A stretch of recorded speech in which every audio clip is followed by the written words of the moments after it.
at the Central National Herbarium here in Calcutta. She is keen on the care and conservation of herbarium specimens and archival materials. Our second speaker, Dr. Gill Comerford, is a principal conservator at the Natural History Museum, leading on preventive conservation and salvage.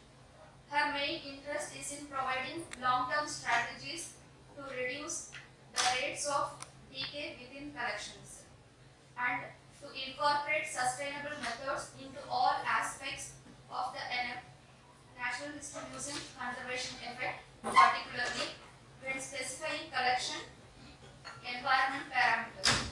She also managed a team of conservators that have a wide range of skills from conservation science to integrated pest management. Our next speaker will be Dr. McLeod. Dr. McLeod is a conservator at the Natural History Museum, London, primarily working in preventive conservation with a background in objects conservation. Following completion of MSc in Conservation Practice from Cardiff University, UK, he has worked in institutions in both New Zealand and Australia prior to joining NMT in 2015. He has a keen interest in environmental sustainability of collections, maintaining tourist exhibitions and conservation science with a strong leaning on the use of portable X-ray fluorescent spectroscopy for elemental analysis. Our last speaker, Dr. Konstantina. She is a senior paper conservator working in the Natural History Museum, London. She has worked as a book and paper conservation on a number of short-term projects in National Trust, Oxford University and the National Archives, UK, prior to joining the Natural History Museum. She has an MA in Conservation Studies from Camberwell College of University of Arts, London, and she is an accredited member of the Institute of Conservation since 2017. She was involved in the conservation treatment of the manuscript of Herman's Sri Lankan drawings, which was published in Care and Conservation of Manuscript Proceedings and Survey of Museum X-ray film collection led to the publication of the research paper suggesting organic elemental analysis as an alternative way to identify cellulose nitrate films. So I am sure that today all of us will be greatly benefited by today's talk. So I thank you all once again. Thank you.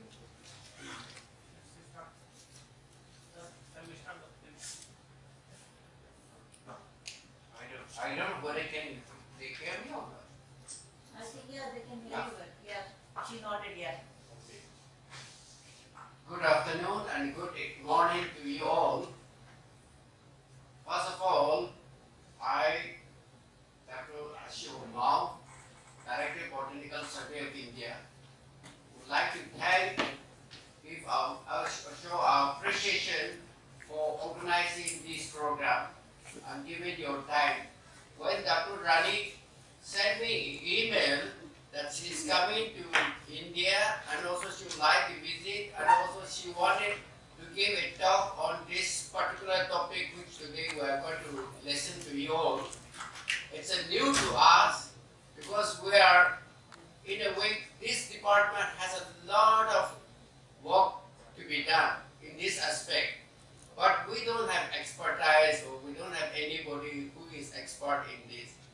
But today, since you are going to give a talk, I'm sure it will open to us the avenue so that we can take up this very important research aspect and we can save or we can conserve our so many important manuscripts and all those other aspects which we have a lot in our department here in Calcutta. So without wasting much time, once again I thank you all for giving your time for all of us. Thank you. So it's over to you. I think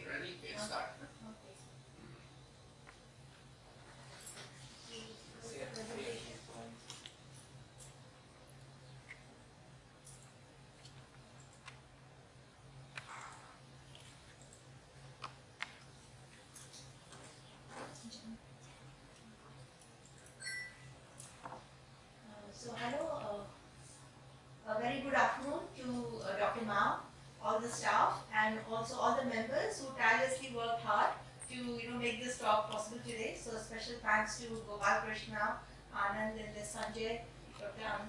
Jayanti ma'am. She just gave the introduction, and also Avinash Bharti, who's not here in the room. And thank you also for all the colleagues from BSI. I can see Dr. Rajji Singh from Andaman, and Dr. Amrish Kumar is also there. So a lot of other colleagues who are watching this. And I'm grateful to my colleagues Gill, Robert, and Konstantina, who also were very willing, to participate in this talk. And I hope this talk will be very beneficial to BSI. And then we can, work together. If you need training in any other ways, feel free, very free to contact all these people. And Gill is the head of our conservation department, so feel, quite free to talk to her whenever you need. So we'll begin the talk. There are some few films in the beginning. So this is not a very serious talk in the beginning. You laugh a little bit in the beginning, and then we get to seriousness. And so we anticipate the talk will last for around 45 minutes, and then we have around 15 minutes for question and answers towards the end of the talk. So I'll just begin the presentation now. So if you can kindly play the clips one by one.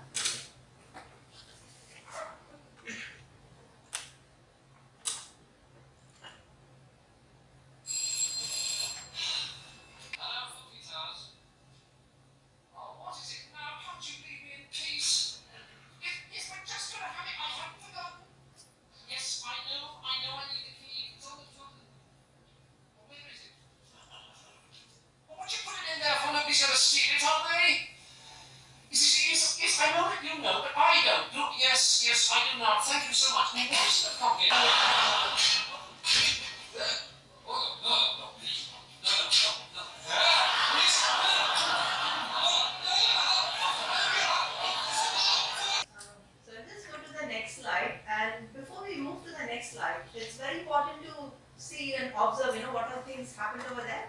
So number one, they didn't have any fire protocols in place, what a fire alarm even sounds like.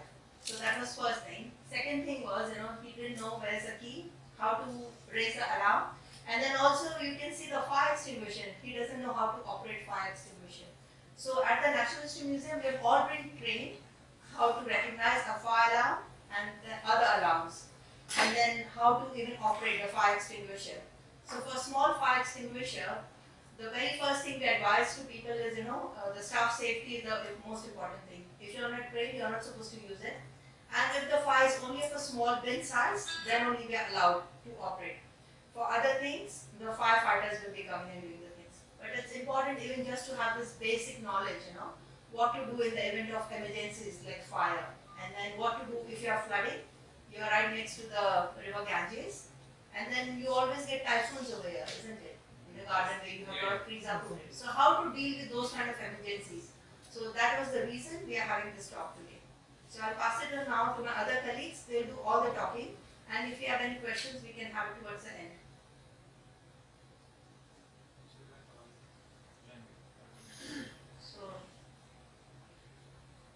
So you can see, some of the fires. I've taken some pictures. We recently had some fire in Brazil, the top row. The entire museum burned down. And what remains is just the charred remain. And then in 2015, we had the fire in National Museum of Natural History in Delhi. So you see, everything is destroyed. So, it's not only, the destruction, it's about all the cost, what it cost, to have all the specimens, and even all the staff records were gone. So how to prevent those kind of things? And I heard from some of the reports, the fire drills, even the sprinklers were not working in the building. So it's very important to check, what kind of systems we have in place and if they're working or not. So the firefighters had a lot of time. By the time, they could reach the top floor, the inferno was quite high and they could do nothing about it. So I'll now pass it on to my colleague Gill Comerford, who's our principal conservator, and she'll go through some of the slides now, followed by McLeod. And then Konstantina will be talking the last. So over to you now, Gill. Hi, good afternoon everybody. It's really nice to see you all and thank you for the opportunity to talk to you today. Just before we get started, Ranee, you're going to change the slides for me, yeah? Yes, I will. Okay, brilliant. Okay then, next slide, please.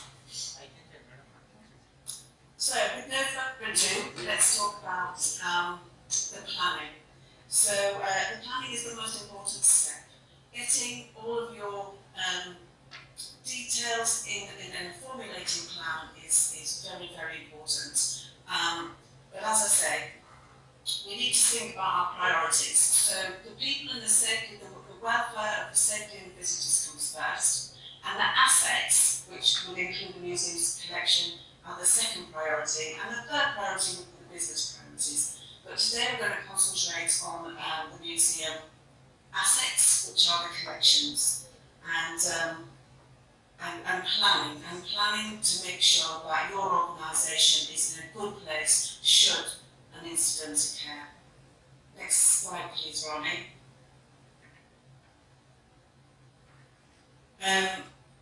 So you need to create a plan, and maybe you have a plan already. We have a plan, and our plan is updated regularly. And this plan is important to keep it up to date and to make sure that the staff have access to it so they can read the plan and understand their responsibilities. So you need to establish a coordinated group of staff to be able to respond to emergencies. You need to document your collection items and which are your priorities for salvage, because you wouldn't be able to respond to remove all of the items, so you need this prioritised list to understand what your aims are if you have a small window of time maybe to rescue some things. And very, very important is that you identify development and training requirements for your staff, because staff need to be trained in what they're going to do should there be an incident. Next slide, please, Ronnie.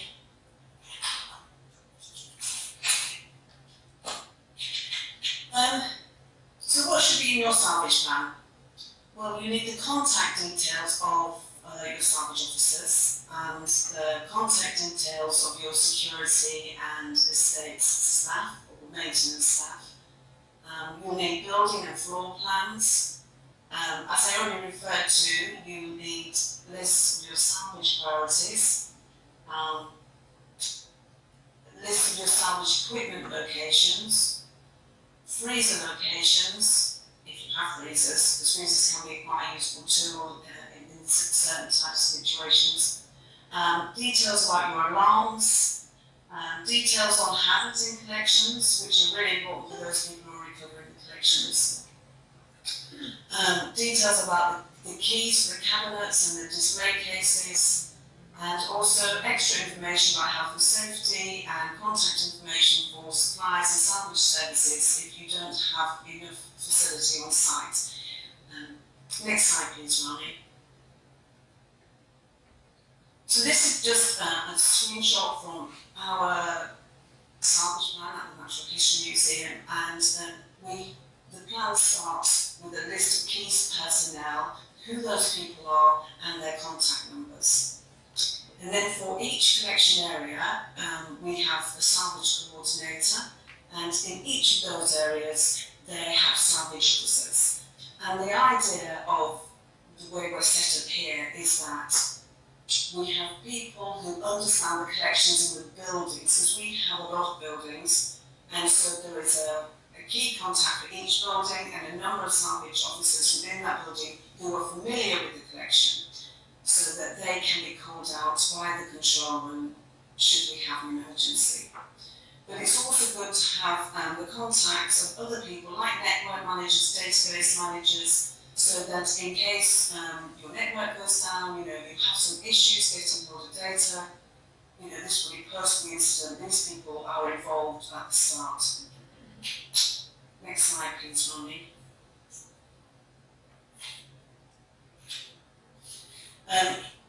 Floor plans are also useful. If you have a plan of each floor, this plan here is actually not the plan that's in our salvage plan, because this is just to depict having a floor plan. But for each of your collection areas, it is good to have a plan, and on that plan you can mark out where your priority collections are for salvage. Next slide, please, Ronnie. Very soon to appear today. Locating and identifying priority specimens could be an issue. It could be an issue because there is smoke. It could be an issue because you don't want to necessarily have to trawl through documents to find out where the priority collections are. It could be an issue because the people who are doing the recovery are not necessarily familiar with that collection. So what we're looking to do here at the museum, and we haven't done yet, well, I say we haven't, we've done it in the past but it needs updating, is to put identifying stickers on the outside of our collection cabinets, which would show up under a torchlight. So when the fire brigade, if they come in to help us rescue things, they would be able to identify those cabinets with the important salvage specimens. Next slide, please, Ronnie.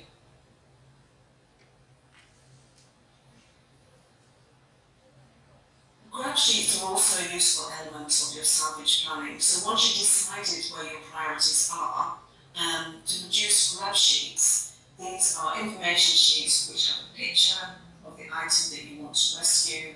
They tell you how heavy it is, whether there are any hazards associated with it, whether it's fragile, how it should be manhandled, exactly where it is in the building, and whether or not keys or other items are required for its removal. Now, your colleague said at the beginning, and I made a note of this, your colleague said at the building, you have lots of work still to be done in the area of salvage, and I'd like to reassure you that we have a lot of work to be done also in the area of salvage. So whilst we're doing our planning, and we have our curators creating lists of salvage specimens, we're not in a situation where we have grab sheets for all collections or grab sheets for all of our display items. This is something that we are working towards. So that we are still, it's an ongoing process, and of course over time priorities will change, your collection will change, you have additions to your collections, and they'll also, some of those items will be turned on your priority salvage list. So, gathering together the information about your priority specimens, where they are and how to access them, is really one of the most important things you need to be doing in advance of any incidents. And all of the advanced preparation is going to help and enable you to have a more successful recovery should there be an incident in your organisation. Next slide, please, Ronnie. Now this becomes very tricky, the planning, because if you were to create one document with all of your data, which recorded your priority data alongside other data, you wouldn't be able to disseminate it widely because some of that priority data might be secure data. But here at the museum, one of our issues is that we have a mineral collection, and a mineral has some very high value items. So we don't want to disseminate widely and without security the locations of some of our most high value items. So what we're doing at the National History Museum is we have a plan which describes generic information about how to rescue your collections. It describes the staff to be contacted, and it describes how we are going to do things. But the secure information is kept separately on our collections management system. And that collections management system may not be available if there was an incident. So the priority salvage lists are to be printed on an annual basis and kept in our control room in a secure, locked in a secure safe, so that these can be accessed if there was an incident and we then didn't have availability of the internet to get to some of our servers and our online data. But there are other ways of saving your data, and I don't know whether they have these in India, but in the UK they have a premises information box, and this is a secure box which is usually accessed by the fire brigade if there's a bad incident and only the fire brigade can access the building. I mean, this is quite an old-fashioned picture really because it shows CDs, and I'm sure today we probably have memory sticks, different types of ways of sharing information. And again, I don't know what the fire services are like in India, but when there's a big incident in the UK, they bring their command unit with them, and they will take your electronic data and they will plug it into their command unit so they can see your plans, they can see where your priority specimens are, and if there is an opportunity, a safe opportunity for them to go into the building and rescue those items, they will do that on your behalf until it's safe for the museum staff to go in. And also, again in the UK, they will take staff in with the fire brigade if they feel it's safe to do so. Next slide, please, Ronnie. Here is a picture showing a lot of fire engines in our car park and some fire staff removing items from the building. And this is actually a training exercise. And training is probably one of the most important things because it gives people an idea and a feel for it, a feel for what would happen in the day, and so they're not just reacting in a panic way. They've managed to do this before. So we organised an exercise with our local fire brigade, and it was planned as a major incident. They brought a lot of fire engines, they brought a command unit, they even brought a unit that provides tea, coffee and food to their people, to the fire brigade, which was quite something. And we learned a lot that day. We learned a lot about what our fire service could do for us. And obviously in different countries what fire services will provide will be different, but I think it will be really useful to, if you haven't done already, is to make contact with them, to show them around your buildings, and to get an understanding of what services they can provide for you. Next slide, please, Ranee. So we have a system of salvage coordinators and salvage officers here at the NHN, and what happens for us is that we have cascade lists which are updated between around about 4 times a year to reflect staff changes. Sometimes people leave the organisation, sometimes people join, and so they have a list that we prepare detailing the phone numbers of the staff that should be called out. Now, the staff that are called out to incidents that happen out of hours are our most experienced salvage trained staff. And one of the reasons a lot of incidents occur out of hours is because there's less eyes on the prize, as we say here, because most people have gone home. There's nobody to necessarily pick up an incident starting quite quickly.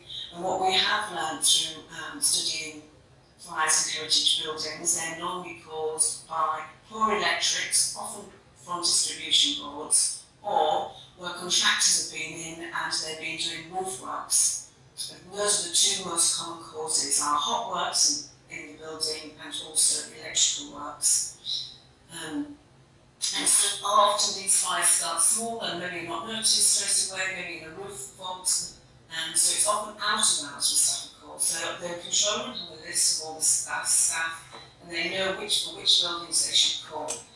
And that person who's called out will decide, because although I'm showing a picture here again of the Brazil fire, which is a massive thing, many incidents that happen for us are quite small in comparison, in fact very small in comparison, and often related to floods because of the age of our building. So the lead coordinator would ascertain the details of the incident, and then they would call out further salvage officers as required to help with the incident. Next slide, please, Ronnie.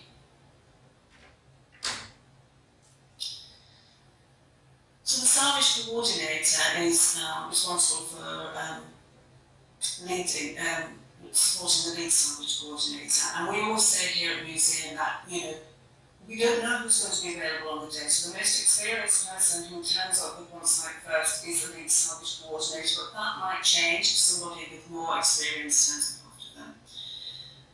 The salvage coordinators help arrange and set up the equipment and the supplies for salvage officers. They assist with setting up work areas, and they monitor staff time and ensure breaks are taken, and they support the communication. Next slide, please, Ronnie. So there are key aspects of the recovery, and Rob and Konstantina will be covering these next. So there is the site stabilisation, and this is the period of time where you're ensuring the space that's been affected is safe to work in by ensuring that the area is clear, the flood water has been removed, and it's safe to access. You also need salvage officers responsible for documentation and recording to ensure that everything that is moved is recorded, that the site is recorded, and that any records are removed safely. You need somebody who is responsible for collection handling, because you need to know, the people who are going to be assisting with the recovery need to know the best way to handle the objects to ensure that they don't damage them. And then you have the triage area where the recovered items are brought, and the next process for them is decided, their treatment. And this will all be covered in the later talks to come. Next slide, please, Ronnie.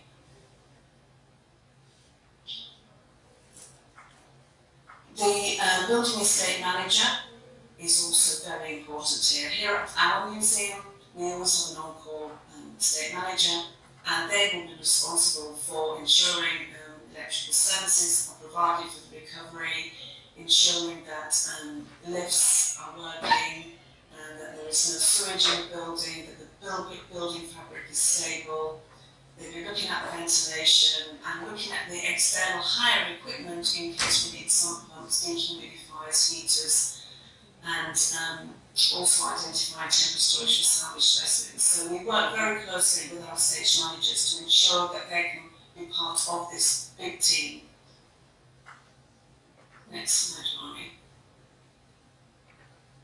Health and safety considerations are also a very major part of any salvage recovery. So dynamic risk assessment needs to take place at the time to ensure that the salvage coordinators and the salvage officers are not putting themselves at risk.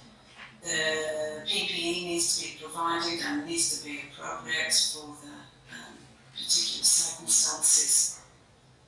We need to consider manual handling of heavy objects and ensure that we've got enough people to move things and enough equipment to help with the movement of things. We need to check out what chemicals may be involved in the situation, if there were chemicals in the space where the collections are being removed from. And the salvage officers need to be, as I've mentioned already, need to be trained, and they need to be also trained to advise on health and safety issues. Next slide, please, Ronnie. Hazards in collections should be considered in advance so you're aware of what your staff may come across when they're recovering collections, and you can be minded to put that sort of information within your plan, and so defining the appropriate PPE that would need to be worn. Next slide, please, Ronnie. And it's really important to ensure that before you start the salvage process, the team have got wearing the appropriate PPE. I mean, these guys are in a low dress possibly, but it's just a demonstration picture, and here they are actually doing the job. We did require this PPE, so it wasn't really salvage recovery, but it was a mold-affected store where a lot of mold had grown on the specimens. Next slide, please, Ronnie. So these are the key parts of effective planning to ensure issues are identified and reported, acted upon quickly, to control and contain damage to the building and collection swiftly. Collections are salvaged and treated and reinstated.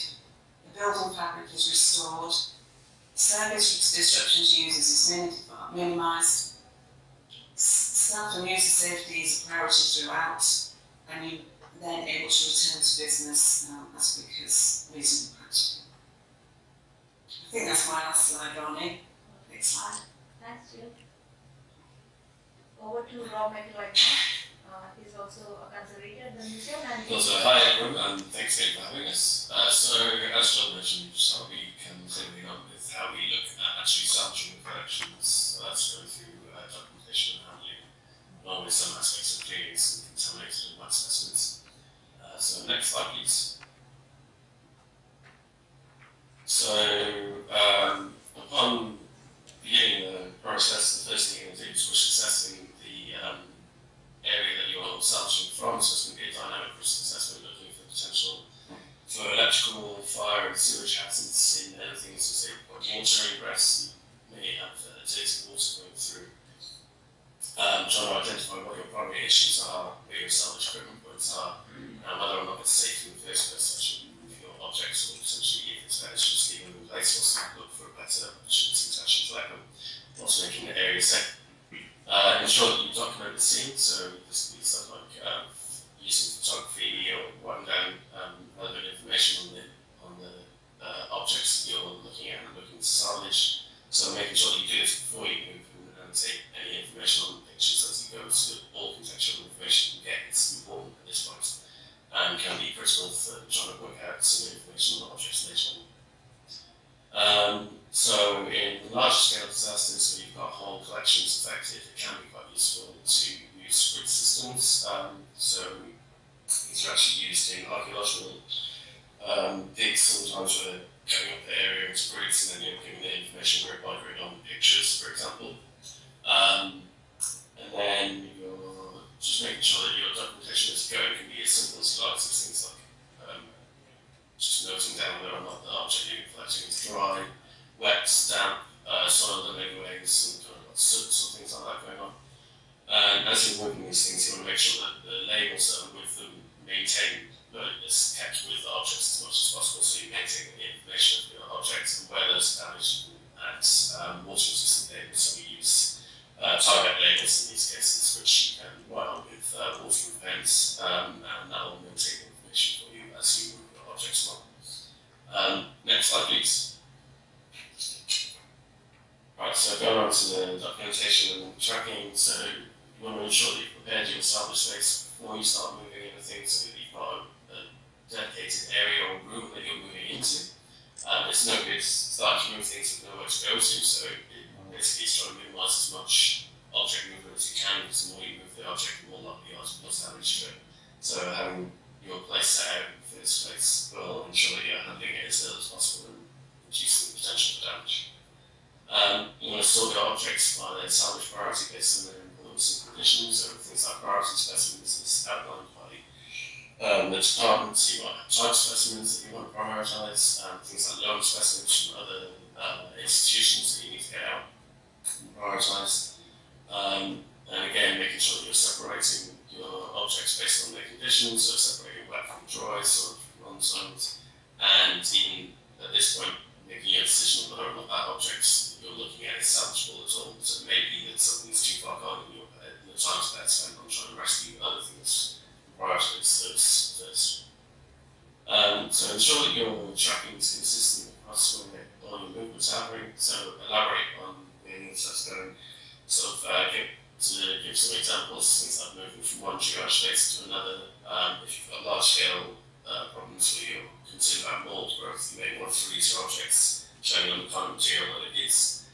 So you want to identify moving things towards freezers, whether they've been frozen or not, and what kind of level of treatment they've already had. So some of these are going through a drying process or not. It's making sure that you're tracking each bit of that information as it goes through the process. So ensuring that you've got proper documentation can help prevent the loss of information and identify any missing objects whilst you move in the salvage process as well. On to the next slide, please.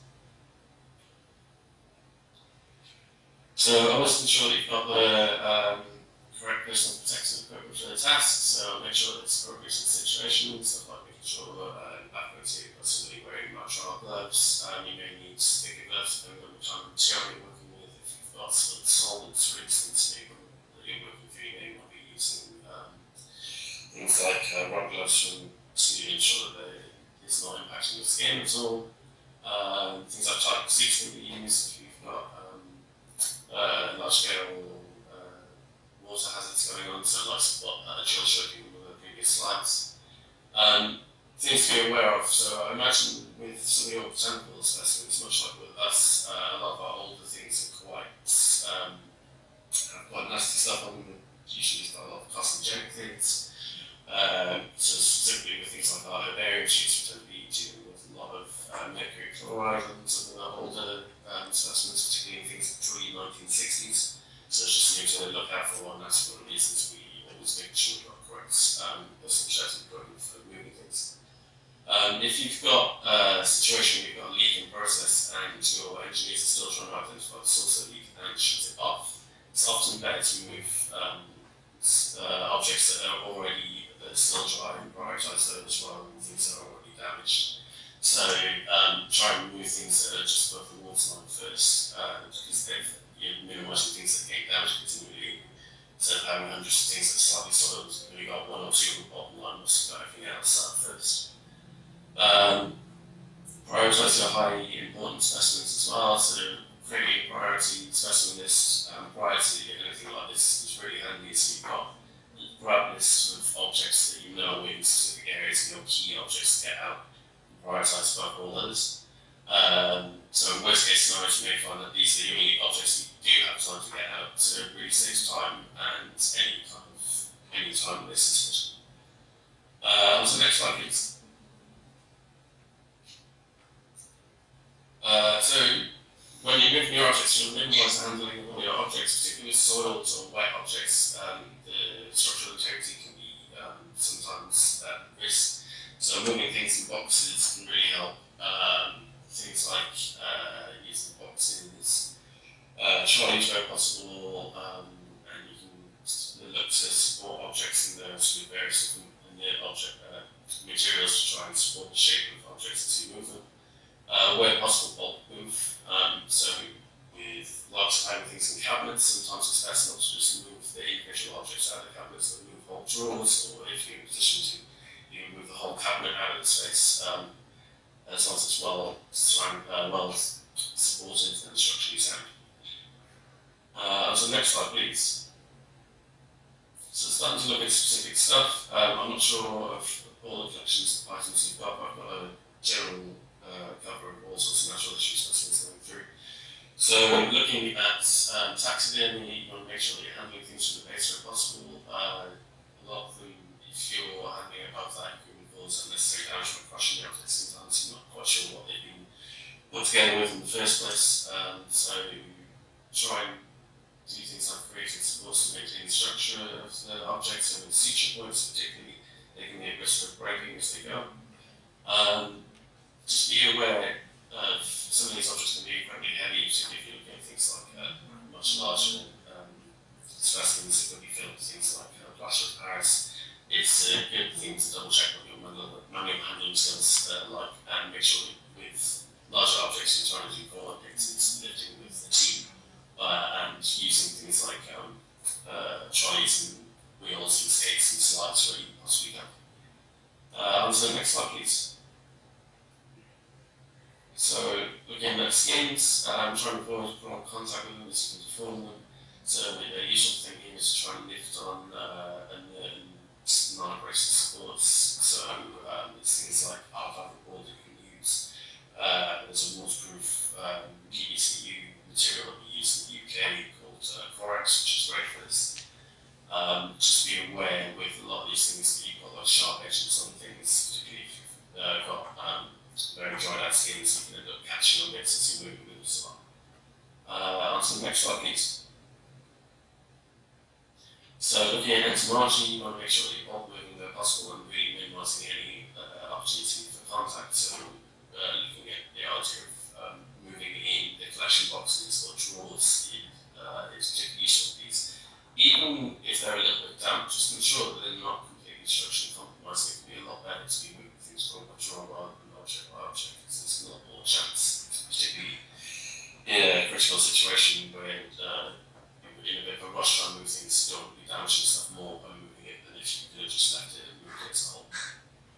So where you're handling them, if you do need to take them out of boxes, try particularly things on stuff that you're handling by the pins, things like cheeses or forceps for this.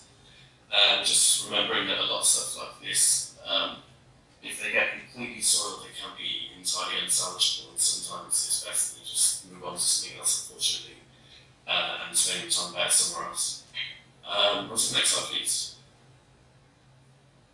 So, things like bones and fossils, I'm trying to minimise handling and support at the base. Quite often you've got like old repairs and things that can be softened with water that can be a problem when moving your prone to snapping. So it's worth taking a bit of time to assess any obvious areas weakness prior to moving. Because even a slightly damp specimen is sometimes better than the shattered specimen. And then there's things like making sure the sensitivities for handling certain cultural remains, particularly things like human remains and other culturally sensitive objects. On to the next slide, please. So, spirit specimens, the big thing is assessing the risks of these. It's probably one of the highest risk objects that we've got in our meeting personally. So, you've got all sorts of different chemicals being encountered in these, things like formalin, industrial methods, spirits, ethanol, glycerol, silicon oils. So, sometimes you don't know what you're working with, so it's best to just treat everything with extreme care when moving them. If you've got large scale spills, it may well be something that you can't deal with as a small scale object, so this is where even with small amounts of fluid, maybe we need to call in special support to be with large amounts of flammable solvents. And again, making sure you've got proper PPE for working environmental risks, so things like breathing apparatus, correct masks, gloves, and safety boots. On to the next slide, please. So, first things when you come across spirit specimen smells is making sure that you can try and control this spillage as much as possible, so you can take things like large solvent pythons, so just like absorbent material going around, absorbent pads and boots that specifically make chemical spills, ensuring that you keep your specimen and associated jars together, so this is looking at the documentation, making sure that all the information chemicals gets together where possible, and making sure that you're taking special care with various different kinds of chemicals, not just formalin, being used, especially calcium jack. Yeah, what's the next slide, please? So now looking at your triage station, starting with your clean, we've looked at how you move the objects and then some to how we're actually going to treat them. So again, ensure that your space is set up before you start moving things. There's no point in moving stuff if you don't know where to go. Separate and group your objects like for like, so see move the area sheets, keeping those specific botanical collections together, like for like, and also separating out whether or not they're dry, wet, soiled, damaged in any various ways, and documenting that as you go. So ensuring that the objects are maintained in conditions to maintain prior to their treatment. So if you've got a load of damp on the streets, you want to make sure that they stay fairly damp and you don't allow them to completely dry out and warp before you've assessed them properly and you begin the actual process of the meaning to do that. Just to ensure that you're continually monitoring these objects as signs of mold growth. That's one of the main issues, particularly with high humidity and wet objects. And if you've had mold systems in the area in the past, you've got various risks of increasing humidity, and particularly if the air is still of mold growth in those objects. And should you find any, you want to be isolating them to a separate area and treating them in a different way against your non-contaminated objects. So on to the next slide, please. So what sort of objects can be rinsed and removed from foreign materials? So if you've got drainage, water that's not onto the soil and water, you can brush and rinse that out, something that's clean. Depending on the kind of subject specimen that you've got.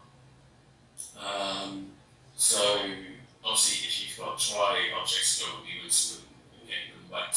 Sort of objects that are already damp. So stuff that's dry, you do things like dry brushing and solvent cleaning in a different method. Fragile specimens may require excessive cleaning with gentle agitation to remove the solvent, so you can have issues with them. As you try to move them with a dirt listen.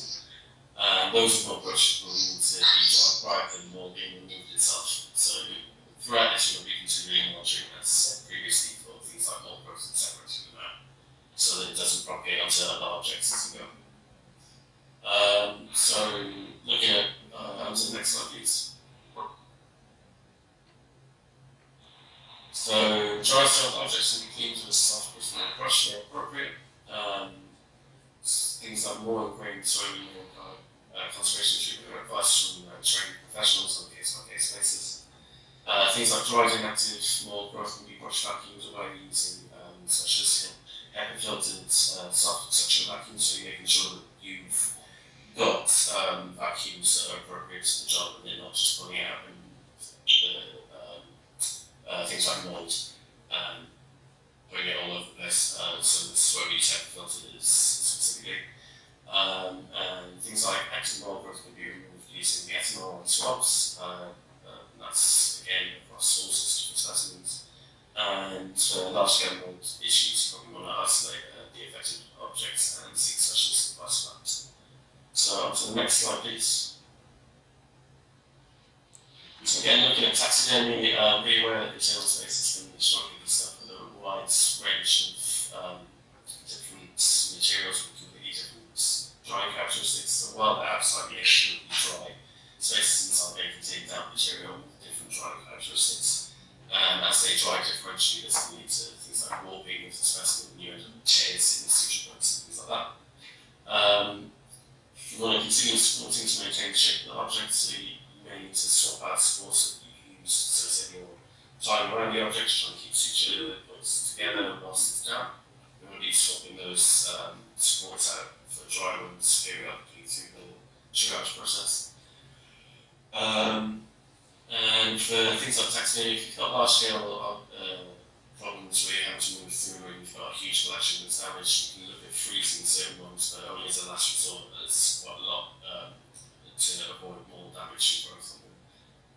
As again, with the differential drying of these objects, as it freezes, you can end up with more damage than you started with. However, it is something to look at if you've got mold issues going forward and you need to buy yourself a bit of time to work on all the objects. On to the next slide, please. So looking at stone skins again, dry in removed storage drawers where possible to minimise any potential damage. It's worth keeping the drawers of the specimens even when wet to help maintain some of the contextual info, so you can move them into a dry drawer but keep the wet drawer nearby so you know the information that you've got with them and you maintain that information at all times. Things like water paper can be used for low damp specimens to try and keep and try and dry them out and change regularly out for the dry water as it goes through the process. Freezing, you can freeze these for stone skins, generally speaking, they're not stuck with anything, it's just the skin, so you're not such a risk for freezing them as you are with taxidermy specimens, and you can freeze them in large bulk groups where necessary to work on the later data. On to the next slide, please. So, looking at bone and fossil, again, you want to be drying these in storage drawers where possible to minimise handling and damage, and trying to see and to keep the information that you have with them and maintain it at all times. On this occasion, that would only really be true for dries, warm dry specimens, and some of the wet ones made up that it's break through the drawers and we have to swap out at some point. Make sure you support and pass repairs along with bone samples to try and maintain the shape. So as they dry, particularly bone, it tends to, if completely wet, as the drying process goes along, it tends to warp out and split in front. So it may be that you have to slow down the drying process and things like that you're using supports, that you're swapping out again regularly for drying supports to try and maintain it in the shape that it's in. So you can use things like gradual and direct fan drying to minimise delamination and warping of the bone, so you're just making sure that you're moving the air through to try and maintain the humidity in the space and bring it down gradually rather than blasting it with air and drying it too fast. So particularly with some fossil specimens, there can be a risk of hierarch decay, which ends up with iron corroding, splitting up the object and shattering it. So for those kind of specimens, you want to be looking at drying them a bit faster if that's a risk. And especially with this kind of stuff, don't freeze it, as you will end up with completely shattered objects at the end, unfortunately. So on to the next slide, please. So on to entomology. Again, drying storage drawers if possible to minimise handling. where possible, you want to pin dry specimens to support the soil wet, so you've got the risk of pins themselves starting to corrode and creating corrosion on the actual object called filigree. That can start to damage the object itself. So in that situation, you're looking to repin those specimens if they have been damp or wet. Don't use a fan on these in the drying processes. It's fair technology for one of the places that you want to probably try and avoid. And you'll be looking at gradual air drying in a well ventilated and low humidity room.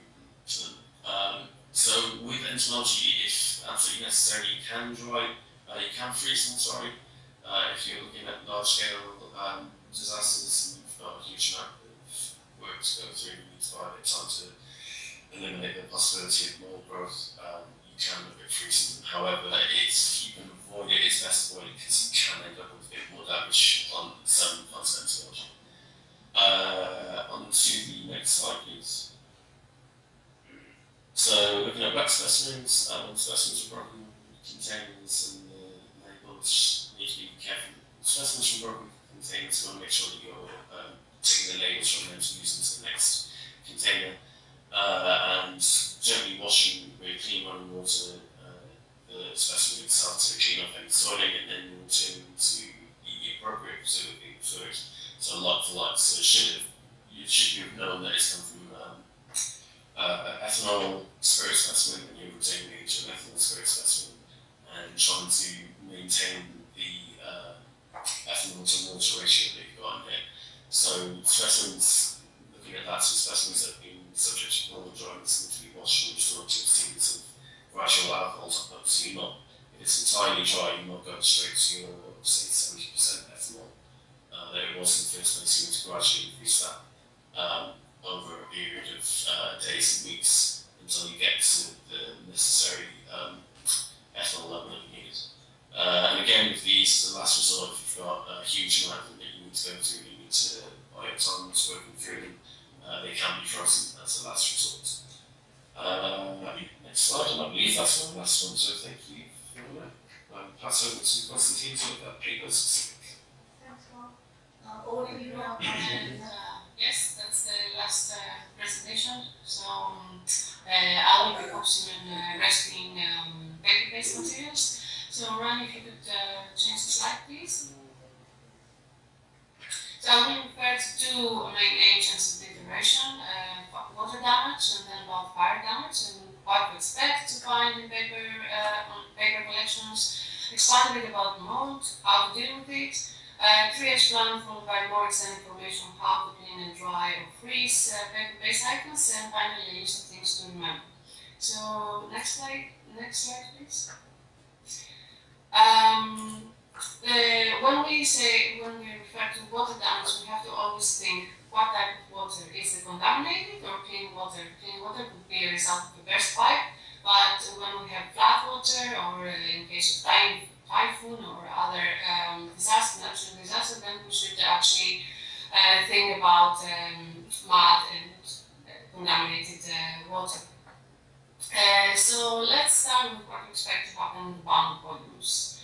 So next slide, please. So wet books and papers are some of the most fragile items to be salvaged after a flood. Paper loses its strength when it gets wet, and the books are damaged due to swelling. So in books, as you can see here, you can expect the deterioration of leather bound volumes, deformation of boards, guidelines, deformation of the text block, also known as coupling or planar distortion. When the cover is made out of parchment, then we have severe undulation on the parchment, and it can become transparent, which is a sign of the deterioration of the collagen. So the action that one can take is to dry books and it's best done in small batches based on the available time and space, and it also takes separate materials. Additionally, we need to bear in mind that the mold can begin to grow on objects and organic materials when they are left damp for approximately 72 hours. So you have a 72 hours window to actually start doing something about it before we get into that stage. So the first thing would be to remove the improved conditions, reuse water, absorbing material, wrap the volumes with bandages to keep them in shape, air dry, using fans, and freezing would be another option to buy some time. For the journals, we need to journals I refer to as magazines and bound volumes that they have this very smooth coated paper that when it gets wet, the leaves tend to adhere to each other. And of course, we have boundary distortions. One solution would be to buy time and keep them inside clean water or freeze, and of course, interleave them with wax paper. Next slide, please. With regards to the artworks and photographic medium, what we expect after water damage is tide lines, popping, or bleeding of dyes, and the first action to address that is to air dry the items facing up, using absorbing material to collect water from the surface. The aim is to prevent puddling. Use light color absorber materials to check if there's any color bleeding.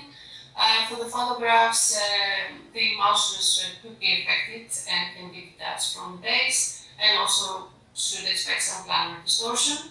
So the action would be to air dry them facing up, or if there's a lack of space, to hang them from a line. And again, the aim is to prevent any puddling.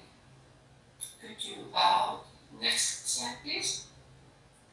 With regards to herbarium sheets, again, the same thing, since they are used on paper, we expect tide lines, popping, the plant material might become loose, so there's the danger of disassociation. And again, the aim is to air dry them facing up, using absorbing material to collect any water, and being very aware of the specimens that they are close to the gut rest in one of these pictures here, and they can be also sharp or they can be prone to damage. Next slide, please, Ranee. So in case of fire, the first thing is that there would be a dry suit and water damage. Dry suit takes priority over clean over wet suit. With the aid of chemical sponge, we can remove dry suit without rubbing the surface. As for the water damage, we apply the same as before, preventing puddling and trying to remove using absorbing material.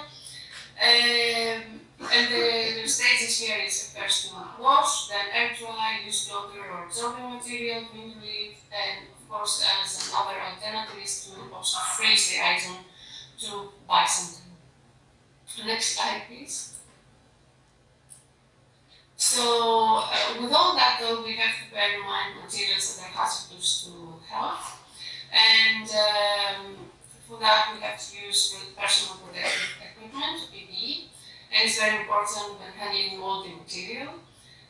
Then you have to wear PPE at all times. There are specific masks, disposable masks, N95 or P100, or reusable respirators with HEPA filters. The gloves should be latex or nature gloves, and need to be replaced regularly. And first thing is to locate mold outbreak, identify the extent of the damage, and establish an emergency response. Next slide, please, Ranee. This is one of the examples of Aspergillus spore, which is very common, the most common anyway, when it comes to molding or libraries, but there are many more thousand other species. It's important to bear in mind that the spores can be spread through building via open windows, heating, ventilation, or air conditioning. Minimizing broadcasting spores by determining the best possible airflow through windows or air handling equipment with HEPA filters. What the molds do, they excrete these enzymes and acids, and they result in deterioration preparation and staining of the paper, and it can cause surface loss, and that can affect paper or leather, wood, or textiles. Next slide, please, Ranee. Here's some example of multi-affected items. It can never be, the one thing is important to remember, so you know already that the organic materials it feeds on organic materials and is integrated into the ecosystem, so it can never be eliminated or eradicated. The only reasonable step is towards an effective prevention to minimize mold outbreaks, and that can be done through climate control, spore reduction, careful monitoring, and ongoing maintenance. The immediate action is to isolate the affected items and identify the sources of moisture, dry the wet space, and lower the humidity quickly, consulting with building and collection specialists. Next slide, please. So, in case of a major incident, once you have been granted the entrance to the site, assess all water damage books to develop a plan. So, next slide. The first step is always to approach with safety first for the people that they're handling. So, this is an example of equipment that's considered PPE, personal protective equipment. Depending on the emergency that you are dealing with, but most commonly is masks and gloves, but obviously we might need the whole suit and everything if there is a major incident. Next slide, please. The first thing, once you have gained access, is the triage. So it is essential to triage the damage before you start work. Move any dry and affected books to a safe location to avoid causing any damage. Remember, always keep a record so that you know where things are, and they can be easily lost. Evaluate any water damaged books to determine their value. What materials are unique, rare, or are they easily replaced? Those factors will determine to the higher or lower priority, or you could also consider the disposal of some affected items. Once priorities are determined, approach the books in a logical order and identify and record any actions taken. For example, blotter chains, position chains. Priorities are also determined within the affected items of the cleaning. And apologies if you hear any noise. It was quiet until now, but suddenly there are some building works outside. Sorry about that. Next slide, please, Ranee. So for the books that we need to have a bath, so you consider this option, for example, in case of flood or typhoon or any other major natural disaster. You handle wet books carefully to prevent further damage, supporting the cover and pages. Do not pick up a book by the inside pages or the cover. Support closed books fully and do not let them bend. Rinse books soiled with mud with clean water. Set up a series of water baths to ensure that the books are fully rinsed. Hold the book tightly and dip it in clean water, moving to successive baths as needed. Be sure to keep the book tightly closed during this process. Gently press the book between layers of towels or blotters to remove excess moisture.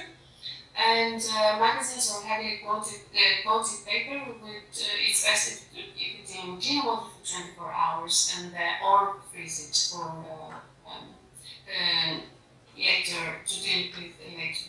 Next slide, please, Ranee. So the drying process, place the book on its side and leave paper towels or unprinted newspaper every 20 or 30 pages throughout the text block. It's important that we aim to dry the text block but without deforming the text block permanently. If the books are damp, so they can have, they're strong enough to be placed upright, as you see in one of the pictures, in the leaf books on their end or on a absorbent towels placed on plastic covered table and fan the pages out slightly. Do not force the book wide open since this will damage the spine. If books cannot stand, lie them on the side and place plotters between every few pages. As the paper towels become saturated, replace them with clean, dry ones.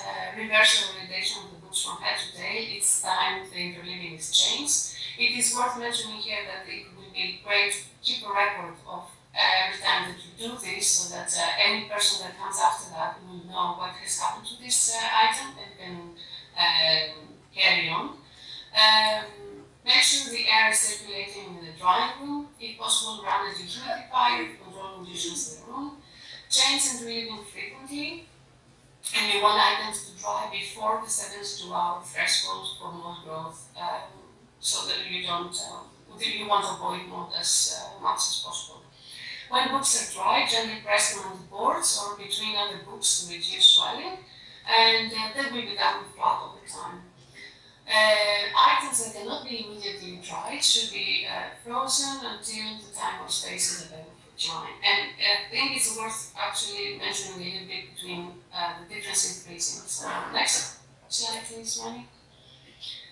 So freezing wet items will stabilize them until it's time to dry them. But it's worth remembering there's two types of freezing. There's the freezing in the freezers, but there's also the specialized dry freezing, when you actually are able to freeze an item and then when it becomes, you defreeze it, when it's getting defrosted, then it's actually going from the water comes from ice straight into paper. So you don't have the in between wet periods. So and then you end up actually brushing off the what was water as almost dry ice on top of the surface. So that's different. Even if access to that type of freezer, that would be fantastic because it saves a lot of time and effort. Now, gently shape books to reduce any distortion. Remember that the configuration in which they are frozen is how they will remain when dry. Wrap wet books in wax paper, or freezer paper, or paper towels, or printed newspaper to keep covers from sticking together. It is not necessary to cover more than the covers and spine of the wrapping. Place in a freezer and remove in small batches as time permits and follow guidelines for drying. Next slide, please, Ranee. So, things to remember, just a recap. 3 years of damage. Identify and keep records. Consider affected items against unaffected items, which is the priority. What is unique, what is not unique, or can be replaced. Make sure that you know the location of salvage materials, the number of people that need it, spaces available, duration of the operation. Freeze to buy time, but avoid freezing certain items such as electronic media or other some of the custom, but I'm not sure. And last slide, please. So it is worth remembering that it's important to have a plan in place because natural disaster or building failure can also result in some kind of damage. It could be irreversible damage if very important collections are affected or lost by it. And while it may be possible to try several or even dozens of books in a house, if there are thousands, things can be a bit more complicated, so therefore a plan has to be in place for that. Especially can be a flash flood, severe thunderstorm, or typhoons can also damage all types of resources, not just collections, but also equipment and other materials. So it is important to prevent these resources from getting damaged by having or reduce the damage as much as possible. And I think that's the end of my presentation. Thank you very much, Ranee, and everyone for your attention. Thank you, Konstantina. So thank you all for listening. It's been a long talk, I think, for an hour. So thank you for your patience. So if anybody has got any questions, you're welcome to ask the speakers.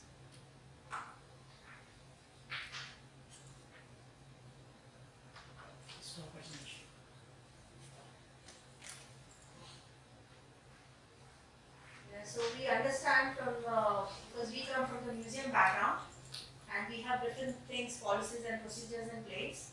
I believe, there are things that, both the institutes can learn. Ranee, they not hear you. Can you hear me now? Yeah. So, because we come from the museum background and we also have various specimens and different collections, entomological, insect collections, and then libraries. So, we believe, some of the things you can replicate over here. And wherever you need any help, conservators are always there to give you advice, because we also have memorandum of understanding both with BSI and ZSI. So we thought this would be a good opportunity to let people know how to do things, and we're always looking for collaboration and working together. So thank you very much. Thank you very much, Ranee and the team.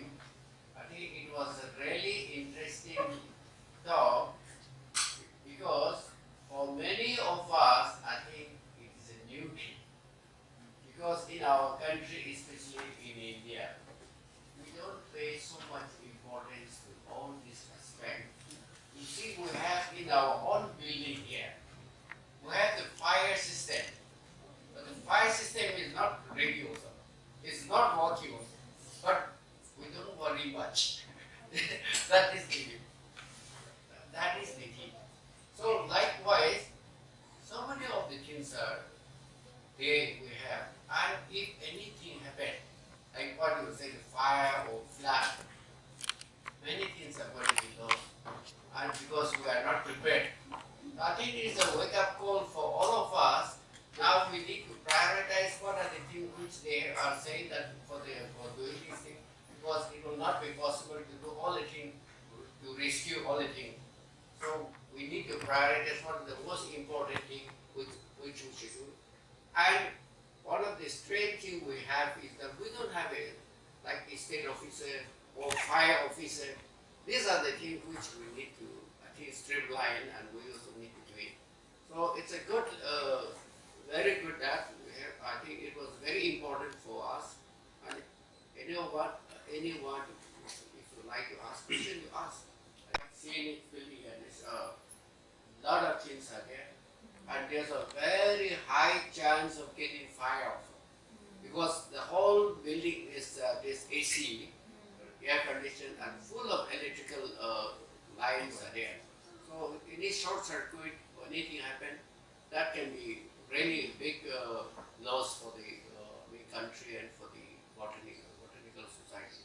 So that is why, yeah, we should also take some precaution about this. Yeah. So Gill Comerford is our main person at the museum. So if you need any help, I think feel free to communicate with her. And Rob is already now. And as a curator, I also get allotted some of the roles which I have to do as part of my duty. So I'm one of the salvage coordinators. I'm also fire marshal for my floor. And then apart from that, I'm also health and safety officer. So these, I think we get allotted health and safety. I have to do 4 days in a year. And then on salvage, we have this WhatsApp group. And because everybody nowadays communicates with WhatsApp, so we have to let the museum know if in the event of emergency, are we available and how long will it take us to reach the site. So this was even more important when we had COVID situation, when all the sites were closed.